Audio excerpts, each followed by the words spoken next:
né, que nos foi apresentada exige esse tipo de solução, que a gente empregue agora, né, que nossos seminários sejam transmitidos por esse tipo de plataforma. Hoje, o professor Adalto, né, nosso colega do departamento, um dos professores com mais experiência no nosso departamento, ele vai falar um pouco aí do que ele tem feito recentemente. Em particular, né, ele publicou esse artigo, né, alguns dias atrás, né, ele nos agraciou aí com essa boa notícia, né, e o professor Adalto, ele tem estreitado, né, suas colaborações com alguns professores, né, nos últimos tempos. E o pessoal da UFAL é um exemplo, né, que tem se aproximado, né, e também outros colegas do departamento. Eu não quero me estender muito, porque é muito cansativo, né, todo mundo ficar preso aí com suas conexões, né. Então eu vou dar a palavra para o professor Adalto e ele vai falar um pouco aí do seu trabalho mais recente. Ok? Então, com a palavra aí, professor Adalto. Ok, obrigado, Antônio. Obrigado, Anderson, pelo convite. É um prazer falar do mais recente trabalho, né, para vocês. Eu espero que vocês entendam, pelo menos, a maioria das palavras do título. Se eu conseguir fazer isso, eu estarei satisfeito. Para começar, eu quero dizer que esse trabalho também foi fruto, né, de uma visita que o professor Marcelo Lira fez ao Departamento de Física, né, a convite da pós-graduação, num convênio apoiado pela FACEP e a CAPES. E essa visita deu vários frutos, e esse trabalho é um deles. Ele iniciou colaborações com vários colegas do departamento, e eu espero que a gente tenha condição de trazê-lo de volta. Bem, eu vou tentar ser o menos técnico possível, certo? E só na parte final vai ter uma enxurrada de números, e eu espero que vocês sobrevivam até lá. Bem, este é um sumário. Vou fazer uma introdução e tentar definir o que seriam processos difusivos e exemplificar o que seria o que a gente chama de voo de Levi. Na verdade, esse nome, o voo de Levi, foi cunhado pelo matemático Mandelbrot. Aí vou apresentar um modelo nosso, alguns detalhes da simulação e depois discutir os resultados. No final, eu tenho uma conclusão relativamente longa. Eu vou pensar alguns pontos que eu considero mais relevantes e deixar outros pontos para eventuais perguntas e discussões. Ok, vamos ver. Então, para exemplificar um processo difusivo, eu escolhi um exemplo de uma epidemia de cólera. Então, a cólera é uma doença infecciosa e é bacteriana, né? Então, o nome da bactéria está aí na tela, eu não me arrisco a pronunciar. E uma pessoa torna-se infectada por cólera se ela ingerir uma comida ou bebida infectada. Tá? E, né, esses alimentos, né, são contaminados quando, né, eles entram em contato com as fezes de um indivíduo que tem, né, o vibrião da cólera. Uma coisa interessante, isso é particularmente interessante, é que não há contaminação direta. Um ser humano, comumente, não infecta outro ser humano. Então, se você entra em contato com alguém que está contaminado, né, com o vibrião da cólera, é muito improvável que você se torne infectado. E, né, então, é uma interação indireta. e, infelizmente, né, uma doença de pobre. Por quê? Né? Se você tratar a água ou lavar os alimentos, você provavelmente, né, não teria cólera.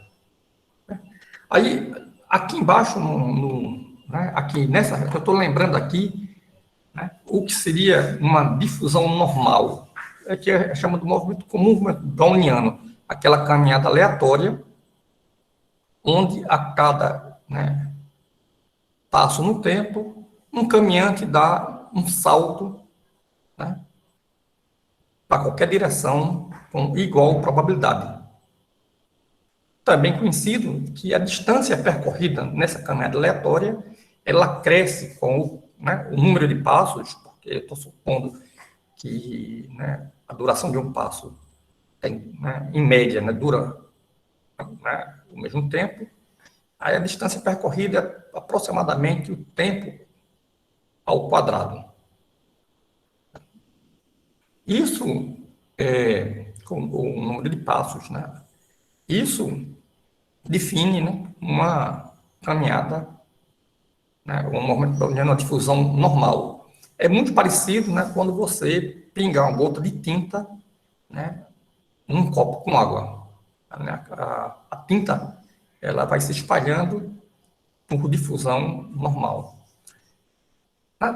Se você, né, imaginar, né, que num processo infeccioso, né, um indivíduo contamina uma fonte de água, e essa fonte de água, né, essa água dessa fonte é usada para, né, fazer comida ou regar hortaliça, né, aí os alimentos tornam-se contaminados e as pessoas vão consumir esse alimento, aí vão se contaminar, que vão contaminar outros mananciais de água, e isso, né, a epidemia iria se difundindo. Você pode estimar, a grosso modo, né, o número de infectados, mais ou menos pela área, né, limitada pela frente de propagação da infecção. Então, você tem uma ideia do que acontece.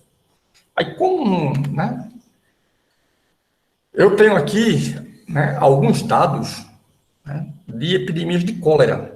Certo? Eu não sei o quão está claro para vocês aí, mas essa figura, eu estou passando o mouse agora, no topo superior esquerdo, é o número de mortes por cólera numa região da Índia em função do tempo. Isso vai desde 1800, final de 1800 até 1930.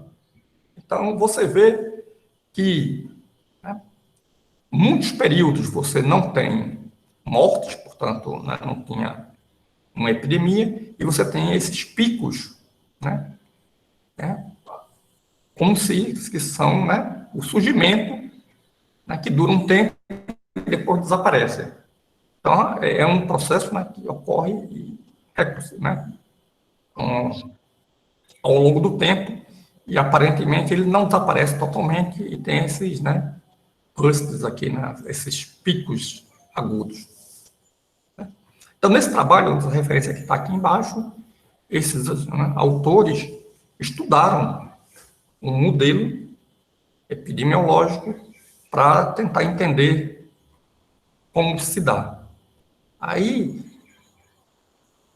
aqui é uma maneira que ele mede o tamanho, que a gente chama de tamanho da avalanche, mas é um número, basicamente, o número médio de infectados normalizado, de acordo, não é muito importante, normalizado, e que é o tamanho, ou o número de infectados numa sequência temporal.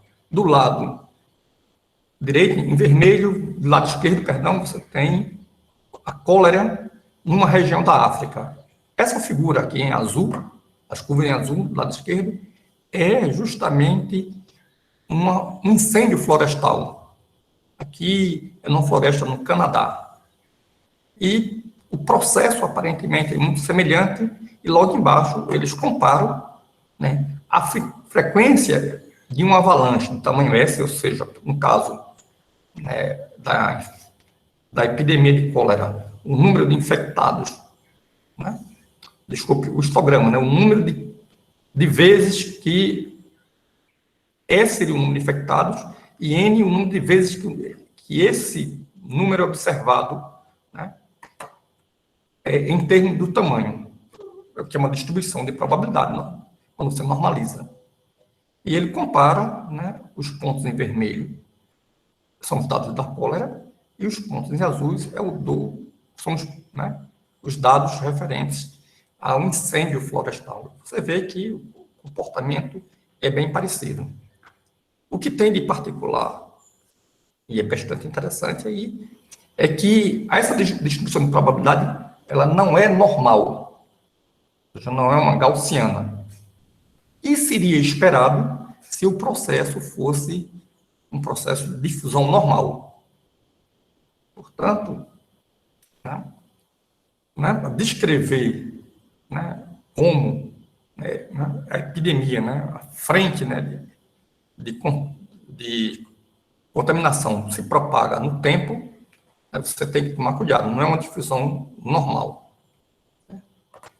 Aí é difícil não comparar, né, atualmente, né, com, né, o Covid. O Covid-19, a Covid-19 é uma doença causada por um vírus, né? Quem teve a oportunidade de ouvir ontem o professor Marciano, ele falou bastante, foi um seminarista muito interessante, e eu só estou querendo comparar um aspecto, né? É que, diferente da cólera, né, a Covid, né, o vírus da Covid é transmitido, né, por contato com alguém infectado. Então, um humano infecta outro humano. Isso é uma diferença importante. Veja que a duração da infecção, a duração né, do agente infeccioso, tanto no cólera quanto na Covid, é da mesma ordem, né? Da ordem de semanas.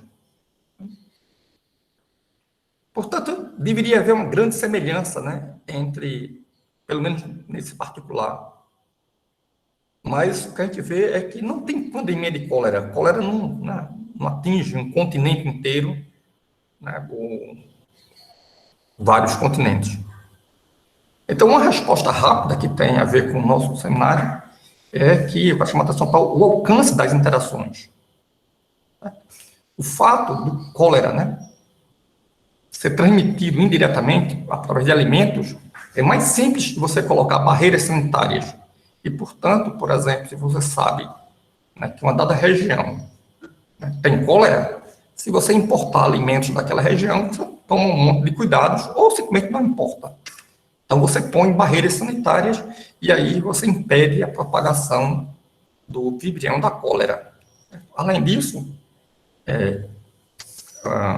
higiene, né, tratamento de água, alguns cuidados básicos, sanitários básicos, você, né, reduz, né, a força, né, da epidemia. Que é diferente, né, do vírus da Covid, que é carregado por seres humanos e quem pode, né, pega avião, navios, trens, e, portanto, né, um indivíduo infectado, ele viaja, né, e dá saltos longos dos que o cara pode, né, se alguém tiver aqui no Brasil, né, lá no aeroporto, né, tiver Covid, pega um avião, vai lá para o Chuí, né, e é praticamente instantâneo, né, a propagação. Então, esse é o alcance das interações. Então, né,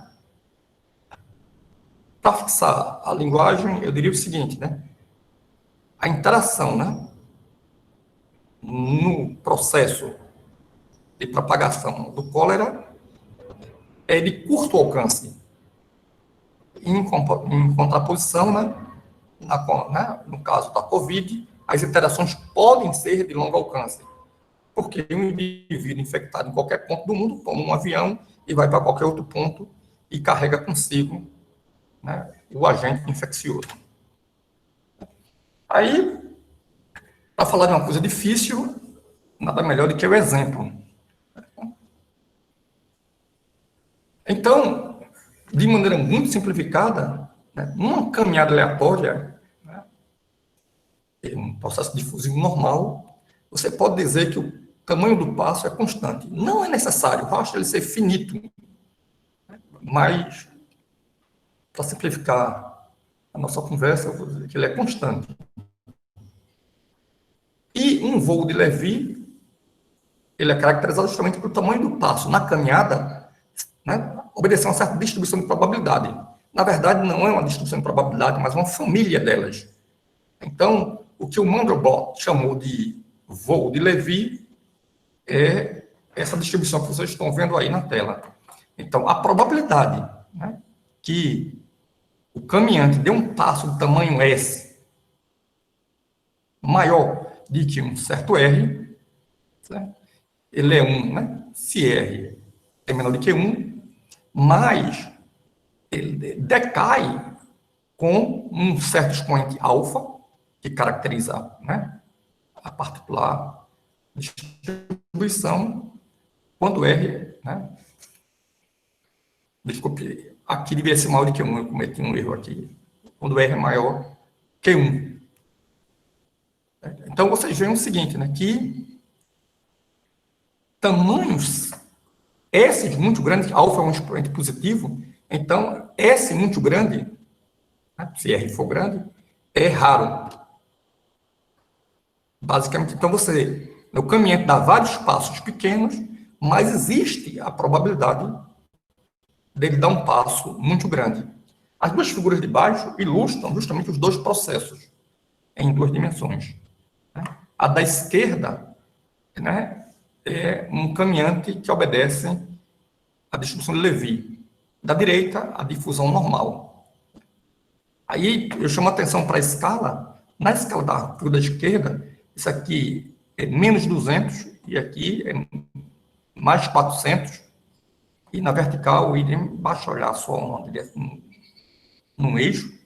Aí você vê que no voo de Levi você tem esses voos, né, esses saltos, né, enormes. Enquanto, né, na difusão normal, o caminhante dá passos muito curtos, né, e ele fica preso numa dada região. Então, isso tem uma diferença que caracteriza, né, um voo de Levi e um processo difusivo normal. Devido a esses voos, as distâncias são menores. Né? Você, né, cobre uma distância maior, né, no mesmo tempo que você cobriria, um tempo menor do que você cobriria se fosse num processo difusivo normal. É por isso que a gente chama isso de voo. Nesses casos, quando você, né, acelera a velocidade, né, em que você cobre uma área, a gente diz que o processo é superdifusivo. Você pode também ter esse processo subdifusivo, onde a propagação é mais lenta do que o movimento browniano típico. Então, eu vou apresentar mais ou menos os ingredientes do nosso modelo. Certo? Então, daqui a pouco eu mostro um exemplo.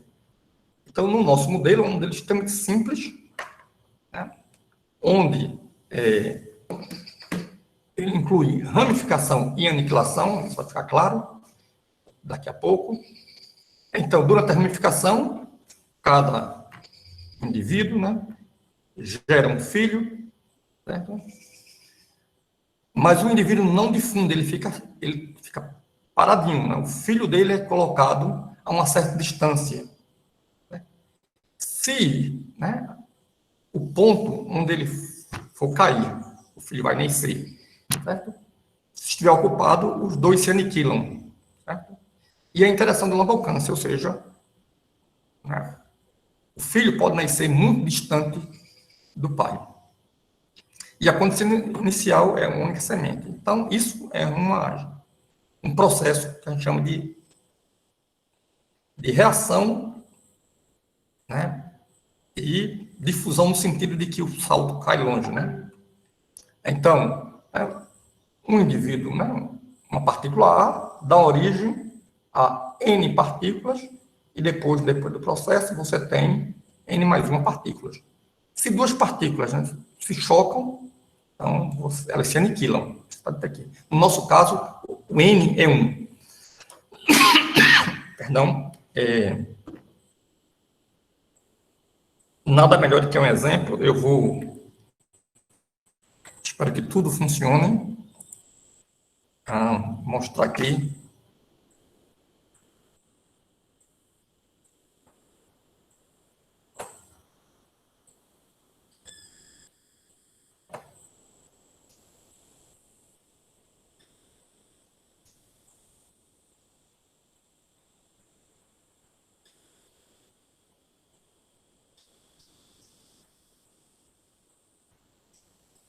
Bem, espero que vocês estejam vendo. Está acontecendo aí. Então, essa figurinha que eu espero que vocês estejam vendo ilustra o processo.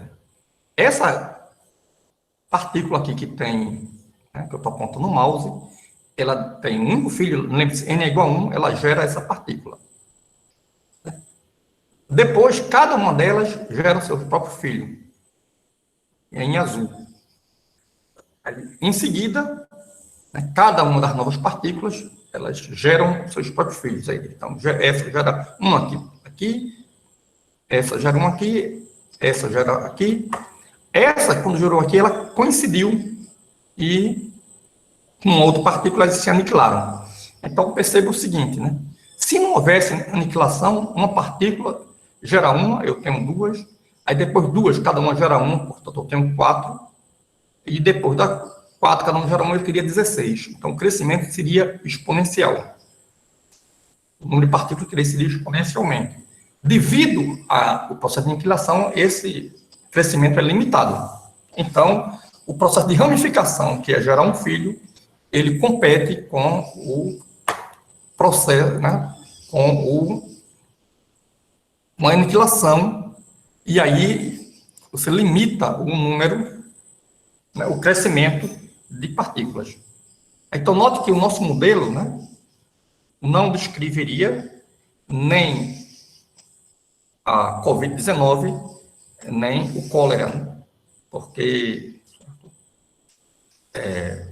com 2 infectados se encontram, né? Você fica... Desculpa, um infectado encontra um não infectado, no caso da Covid, os dois se tornam infectados. Então, seria um processo diferente. Então, deixa eu descrever rapidamente como é que se faz a simulação. Certo? Eu vou denotar por n de t o número de partículas em tanto t. Eu tenho uma rede unidimensional de tamanho L. As condições de contorno são abertas, né? Mas a gente toma cuidado durante a simulação de nunca atingir o extremo da cadeia. Portanto, a gente não tem problemas com efeitos de tamanho infinito. E no estado inicial, uma única semente na origem. A gente faz médias sobre várias realizações para, né, ter, né, dados suaves. E o algoritmo é extremamente simples. O modelo é muito simples e surpreendentemente complexo. Então, num dado instante de tempo, a gente escolhe uma partícula aleatoriamente e ela gera um filho. A gente seleciona o tamanho de né, do salto através da distribuição Levy, caracterizada como determinado alfa, e o rebento é colocado, né, na posição do pai, mais S ou menos S, o salto vai ser para a direita ou para a esquerda, né, isso ocorre com igual probabilidade. E a cada novo nascimento, a gente incrementa o tempo por 1 sobre N, de tal maneira que as N partículas naquele instante de tempo gere filhos. Se não houvesse, né, aniquilação, você dobraria, né, a cada clique, né, tique do relógio, o número de partículas do sistema. E o que é que a gente observa? Primeiro, a gente está interessado num comportamento de longos tempos. E a gente registra o número instantâneo de partículas e a sua flutuação, né? O desvio médio quadrático. Bem, um exemplo, né, para quem achar que isso é muito abstrato, Então, você pode imaginar o seguinte, que você tem uma empresa que decide, né, abrir uma filial em uma cidade. Aí, óbvio, né, por razões mais ou menos intuitivas, a empresa prefere abrir uma filial no seu entorno, cidades vizinhas, no mesmo estado, e coisas, porque ela conhece melhor o mercado. Dificilmente ela se arrisca a dar saltos maiores.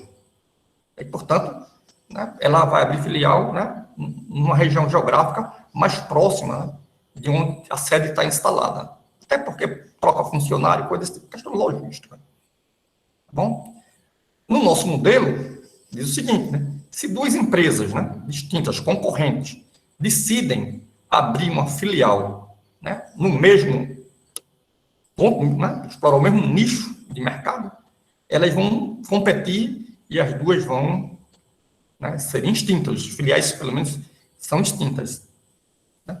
Então, isso, né, esse é o caso da aniquilação. Né? O efeito de competição, né, faz com que, se você quiser ainda mesmo assim expandir os seus negócios, você vai procurar lugares cada vez mais longe. Mais longe, essa é a ideia. Um outro tipo de sistemas, né, que exibem um comportamento semelhante a esse, pelo menos que a gente pode lembrar, é plantas, né? Árvores. O que a gente está assumindo aqui é o seguinte: se duas árvores jogam a semente na mesma região, as duas sementes competem e nenhuma das duas sobrevive. É uma aproximação meio forte, mas é o que a gente está estudando. E o que a gente está interessado é justamente em saber qual é o comportamento do número médio de partículas e a sua flutuação, né, a sua variância de giro quadrático médio em tempos longos. E a gente, né, faz esse ansatz aqui de que a gente espera que o crescimento seja do tipo lei de potência, o número médio de partículas cresça uma lei de potência e a flutuação com um expoente diferente φ. Então, embora eu falei, né, que o nosso modelo, né, não estaria muito próximo do cólera, mas é o seguinte: como a gente tem um alfa que controla, né, o tamanho do passo, se alfa é grande, desculpe, significa dizer que a probabilidade de você dar passos grandes é muito pequena. E, portanto, os filhos vão nascer muito próximo das partículas mães.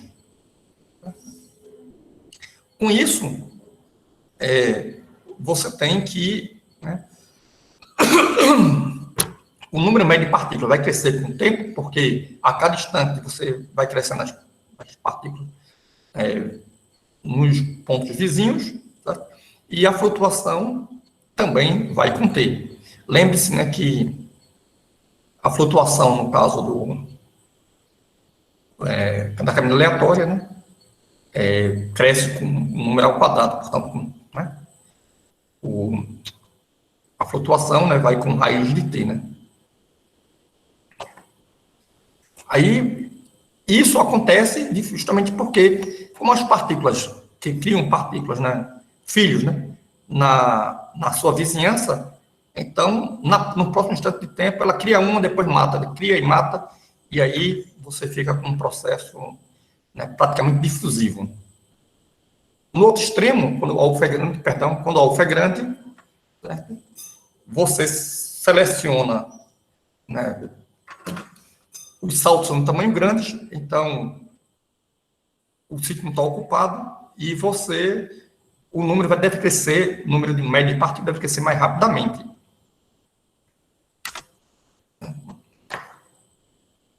Porque os saltos grandes, quando alfas são pequenos, os saltos não são frequentes, né? O processo torna-se superdifusivo e o crescimento se torna explosivo, né? Se alfa é menor do que 2. porque a aniquilação mútua torna-se rara. Então, uns exemplos do que eu estou dizendo aqui. Então, essas figuras que vocês estão vendo, né? Aqui, no canto superior esquerdo, você tem alfa 2,5. À direita superior, alfa igual a 3. Né? Alfa igual a 3,5, né? No canto superior direito, inferior direito. E no canto inferior esquerdo, alfa igual a 4,5. Então, você vê que à medida, né, que alfa vai... Aqui o processo é praticamente difusivo. O tempo cresce aqui na vertical. Então, se você passar aqui, é o número de partículas. Esses brancos, esses claros aqui, são justamente sítios vazios. Aí, à medida que você vai diminuindo um alfa, né, aqui é 300, aqui também é 300, você vê que a área, né, coberta, né, pelas partículas, né, no exemplo do cólera, né, da área que estaria infectada, né, com o vibrião, ela vai se espalhando. Quando alfa é igual a 3, aí você vê que ela já espalha bastante, e tem umas falhazinhas aqui dizendo que, de fato, né, isso não é um contínuo, né, mas é mais ou menos um suporte fractal. Abaixo de 3, você tem, né, esse crescimento já colossal. O tempo aqui é 300 também, mas agora a escala aqui é bem maior. Enquanto o extremo aqui nas outras figuras vai de menos 400 a 400, aqui vai um pouco mais de 4.000, 4.000. Então, a escala aqui dá 10 vezes maior. Aí você vê que é bem espalhado. Também, isso não é densamente, né, coberto. É porque nessa escala não dá para ver, mas isso aqui não é denso. Você tem muitos furos, seria um fractal também. E aí a gente mede os expoentes dinâmicos para caracterizar este processo. Aí você vê aqui o tamanho, o número médio, né, de partículas ativas em função do log do tempo e para diversos alfas. Então, alfa maior está aqui. Então, acima de 4, isso aqui é uma linha reta. Né? Tudo é uma linha reta, mas aqui você tem uma inclinação. Aí, 4.5, 4.0, as inclinações são praticamente as mesmas. À medida que o alfa vai diminuindo, aí você vai ver que a inclinação vai aumentando. Na figura aqui da esquerda, você tem agora a flutuação. Você ajusta também por linhas retas, e você tem médios expoentes, né, θ e φ, assintoticamente aqui no final. Mas o que é interessante é justamente, né, como se relaciona o expoente θ com o expoente φ. Porque, no caso gaussiano, né, ou difusão normal, os dois seriam os mesmos. E o que a gente observa, dá para ver nos gráficos também, é que θ de alfa começa a mudar quando alfa é menor do que 3, e o φ de alfa já se desvia do seu valor quando alfa é menor do que 4. E, portanto, para alfa igual a 4 ou maior, o sistema, né, o processo é de difusão simples, é um processo gaussiano. E quando alfa menor do que 4, né, isso é diferente. E aí, perceba, né? Isso significa dizer que a média cresce, né, com a mesma intensidade da largura. Então, isso fica mais claro nesse resumo aqui. Então, aqui, no eixo horizontal, eu tenho alfa, e aqui no vertical eu tenho o inverso do expoente θ. Θ controla o crescimento do número médio de partículas. E φ da flutuação em torno da média, a variância. Então, note aqui em cima, veja que os dois expoentes são 1.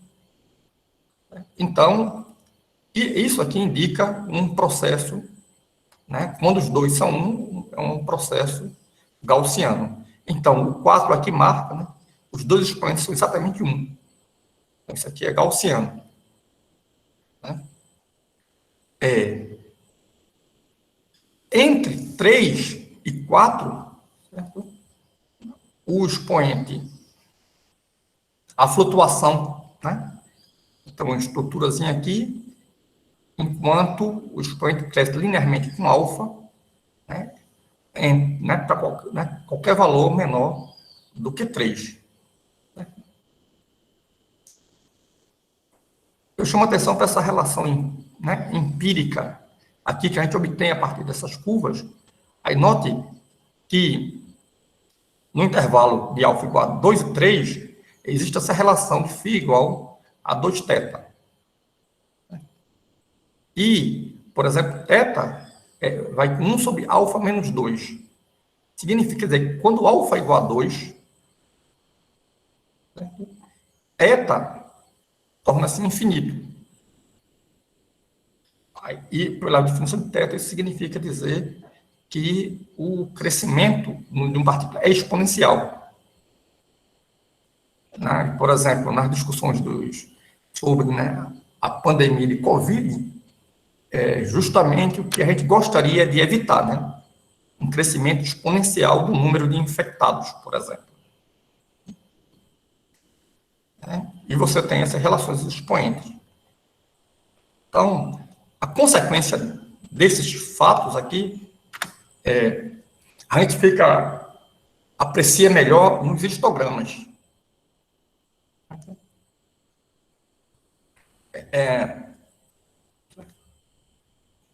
Aí aqui tem 2 exemplos. Né? Alfa igual a 3,5 à esquerda e alfa igual a 4, né, à direita. E a gente mostra o histograma, né, do número, a probabilidade de você encontrar um número N, né, de partículas ativas normalizadas em função do número de partículas. A gente normaliza pelo número médio. E aqui para diversos instantes de tempo.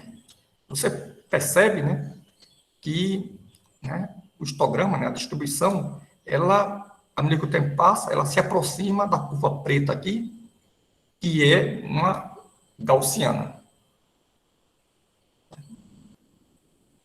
Se você aumenta o alfa, a convergência é bem mais rápida para gaussiana.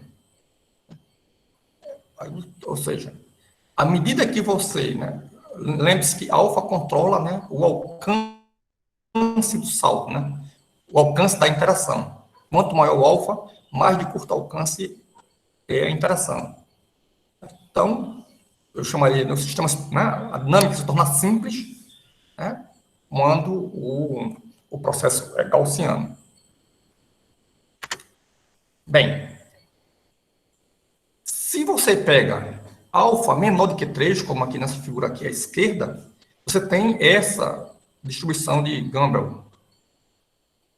Note que essa distribuição já é estacionária para tempos muito curtos. Essa figura aqui é feita com tempos muito curtos. E se você fizer para tempos mais longos, obtém a mesma distribuição. Então, se alfa é menor do que 3, né, a dinâmica evolui imediatamente para a distribuição de Gumbel. Essa distribuição tem nomes esquisitos, mas é justamente as distribuições que você tem square, a probabilidade de você observar um valor extremo. Então,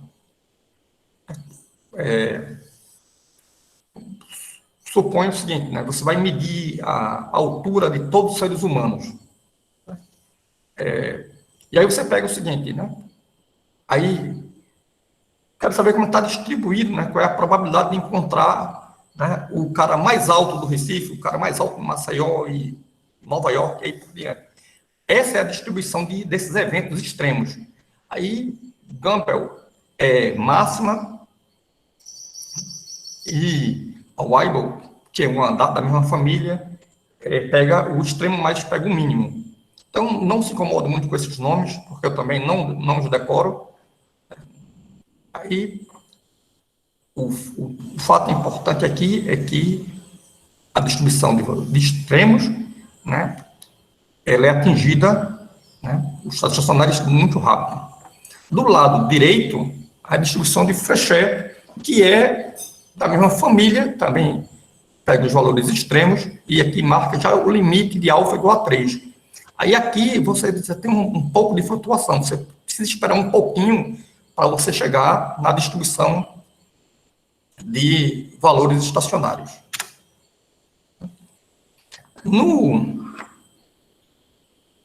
Aqui eu estou mostrando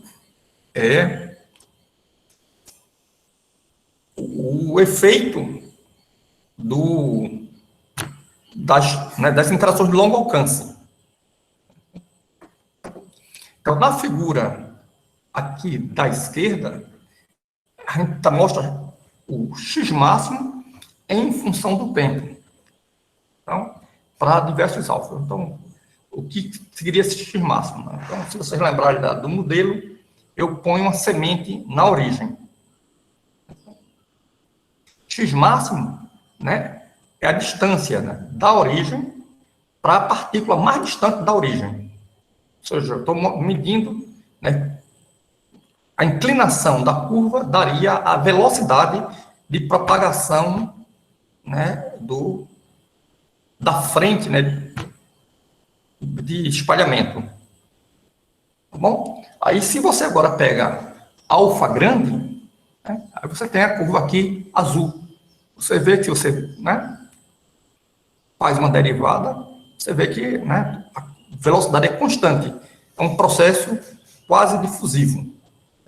Se você baixa um pouquinho alfa, você está aqui no limiar, né, para o outro comportamento, né, claramente não gaussiano, aí onde a probabilidade de valores extremos, né, se tornam, né, apreciável, aí você vê que você vai ter aqui um processo mais ou menos difundido, você tem alguns saltos, né, como instantaneamente a partícula adquire uma velocidade bem maior, portanto, difunde muito mais rápido, é um processo super difusivo. E se você tem alfa menor que 3, você está no limite, né, claramente não gaussiano, onde as interações de longo alcance dominam, aí você tem muitos saltos frequentes. Esses saltos aqui é justamente o retrato, né, do histograma anterior, desse caso aqui, dessa coisa. Né, desse distribuição de valores extremos. Ou seja, quando os saltos grandes tornam-se frequentes, você tem um processo torna-se super difusivo.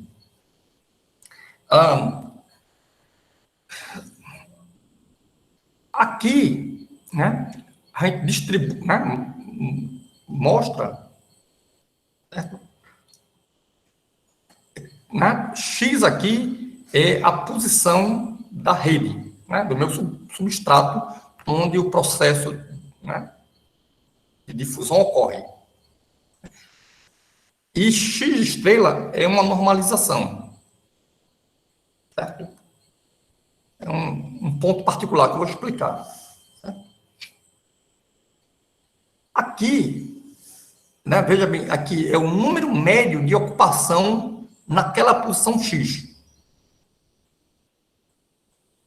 Aí por exemplo, né, em X estrela, você tem justamente 1. Né? Aqui, 1. Devido à nossa normalização, é justamente o número médio em X estrela é meio. N0 aqui é para ficar elegante, mas é 1. Ou seja, a ocupação média é meio.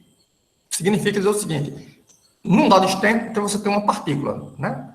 No instante seguinte, você não tem nenhuma, e aí por diante. Não é bem assim, mas na média, né, você tem, né, ocupação meio. Isso, né, para alfa grande. Eu não coloquei aqui os valores de alfa, mas isso aqui é para alfa 4,5. Eu peço desculpa por isso, devia ter deixado aqui. Certo? O valor de alfa. Como você vai diminuindo, né, o valor de alfa, tá certo? E aí você vai, né, você vai se afastando desse número médio de ocupação ser meio. E o que é interessante nessa figura aqui, está em escala logarítmica, não fica bem visível, mas essa curva aqui é justamente a curva da distribuição de Fermi-Dirac. Por quê? O processo de aniquilação, né, você tem difusão de curto alcance e aniquilação. Então, você quase sempre lança uma partícula num lugar que já está ocupado. Por nossa regra de aniquilar, quando duas partículas entram em contato, é como se estivesse proibindo dupla ocupação. Então, é de se esperar que você tenha uma distribuição semelhante a elétrons, né? A diferença é que você lá tem os níveis de energia e você, né, põe lá um elétron, você não pode colocar um outro férmio, né, no mesmo estado quântico, devido ao princípio de exclusão de Pauli. E aqui, o processo de aniquilação, né, emula esse princípio. E, portanto, o número médio de ocupação, certo? Em T igual a zero seria meio, e você pode sair perturbando isto, né, quando você coloca justamente as flutuações. No INSET aqui, eu tenho algo semelhante, só que para alfa, no outro extremo, né, menor do que 3. Aí, aqui, está difícil para mim, não sei se vocês estão vendo, mas tem também uma curva ajustando. Nesse caso, você tem também uma distribuição, né, similar à Fermi-Dirac, mas ela é modificada. Seria uma Q-Fermi-Dirac, né? O fator, a função exponencial que entra na fórmula da distribuição, ela é modificada no sentido, né, no contexto de estatística não extensiva lá do Salles. E, né, isso a gente mais ou menos, né, entende que está acontecendo com essa analogia com férmions. Bem, desculpe. Então, deixa eu tentar resumir as partes mais importantes, né, pelo menos na minha opinião, do que foi dito. Então, eu apresentei resultados de um processo de ramificação e aniquilação de partículas estáticas. O estático aqui é o seguinte, né? A partícula nasce num ponto e ela não sai mais de lá. E cada partícula gera um único filho. Se duas partículas tentam, né, ocupar o mesmo sítio, elas se aniquilam mutuamente. A distância de ramificação obedece a uma distribuição de Levi, que é parametrizada, né, por um parâmetro alfa. Quando alfa é maior ou igual a 4, a gente tem um processo de ramificação essencialmente de curto alcance. Ou seja, os filhos são gerados, né, na vizinhança da mãe. E todo o processo é caracterizado, né, como um processo de fusão usual, que eu chamo de movimento browniano, né, de fusão, né, normal. O normal aí não é normal da distribuição normal mesmo, né? É uma distribuição gaussiana. No regime intermediário, quando o alfa é entre 3 e 4, N de T, faltou parênteses aqui, N, número médio cresce com o tempo proporcional ao tempo. Né? Aí o regime é super difusivo. Porque, né, a largura, né, da distribuição cresce mais que a média. Certo? Então, a média, né, se desloca com uma certa velocidade, mas vai espalhando. Né? Aí, para quem quiser ter uma imagem, se você imagina, né, um enxame de abelha.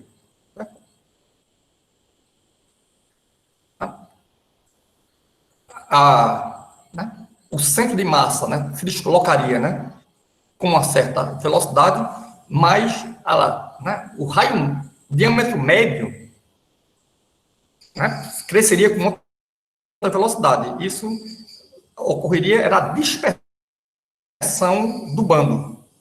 Né, porque veja que φ aqui é maior do que 1. Então, né, esse regime, seria um regime dispersivo nesse sentido. Quando o alfa é entre 2 e 3, aí a coisa fica um pouco mais complexa, né? Tanto o número médio de partículas quanto a flutuação em torno da média obedecem a leis de potência. E os expoentes variam continuamente com alfa.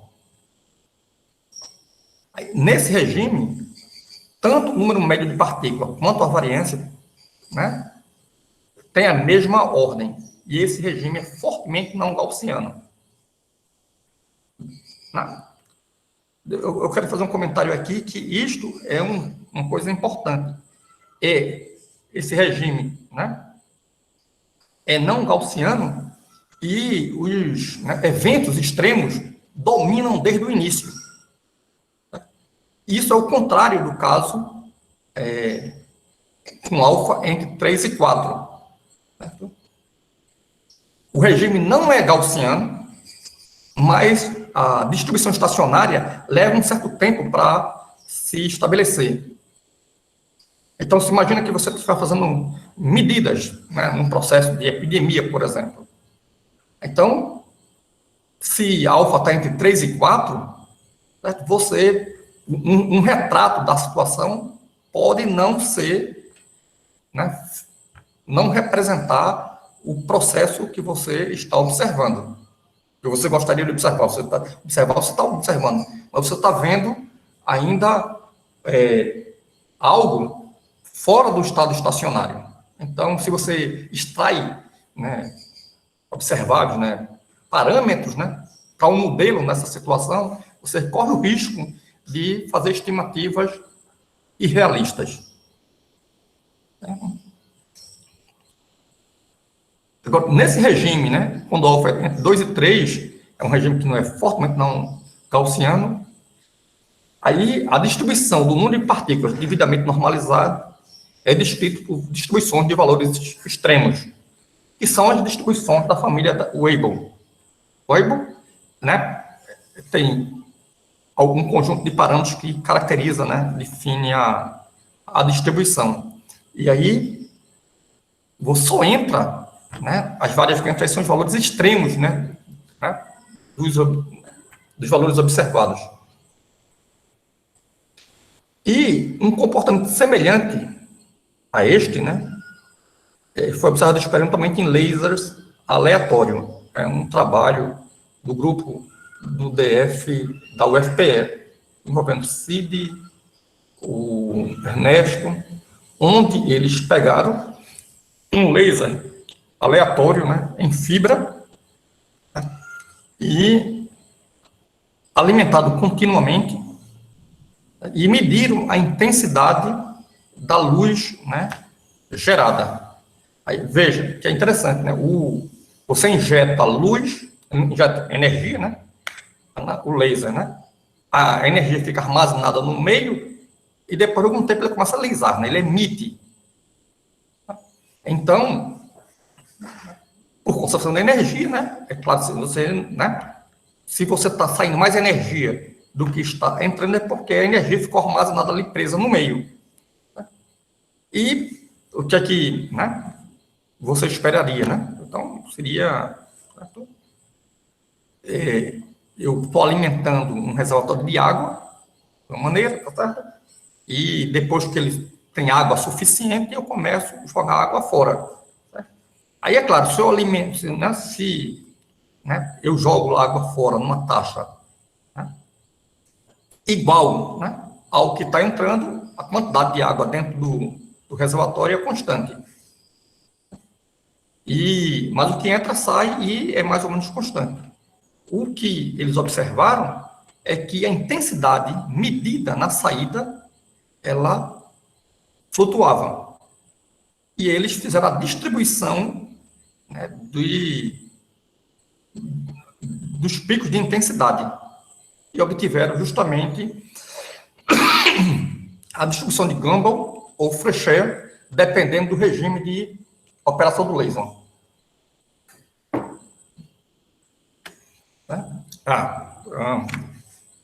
Isso é experimental, né? Eu preciso comentar um pouco mais.